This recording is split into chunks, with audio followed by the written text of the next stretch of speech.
আমন্ত্রণ বিশ্ব বাংলায়, সঙ্গে আছে আমি রেজাউল হাসান। শুরুতেই সংবাদ শিরোনাম। মিশরাতে অপহৃত 23 বাংলাদেশিকে উদ্ধার করেছে লিবিয়া পুলিশ। প্রয়োজনীয় সহযোগিতা নিশ্চিন্তে সংশ্লিষ্টদের সাথে যোগাযোগ রাখছে দূতাবাস। বাংলাদেশের উন্নয়ন ও স্বার্থ রক্ষায় প্রবাসীদের এক হয়ে কাজ করার আহ্বান জানালেন স্পেনে নিযুক্ত রাষ্ট্রদূত। আলিকান্তে শহরে ঈদের শুভেচ্ছা বিনিময়। বাংলাদেশের উন্নয়নে প্রবাসীদের ভূমিকা অনেক, তাই দেশের স্বার্থে সবাইকে এক হয়ে কাজ করার আহ্বান জানিয়েছেন স্পেনে নিযুক্ত বাংলাদেশের রাষ্ট্রদূত মোহাম্মদ সারওয়ার মাহমুদ।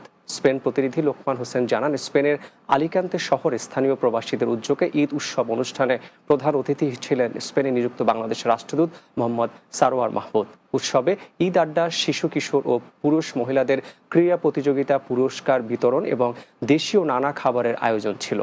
লিপু চৌধুরী ও হামিদা খাতুনের পরিচালনায় ঈদ আড্ডায় আরও উপস্থিত ছিলেন কমিউনিটি ব্যক্তিত্ব মহসিন রেজা, মোহাম্মদ আলমগীর ও মোহাম্মদ সোহেব সহ অনেকে।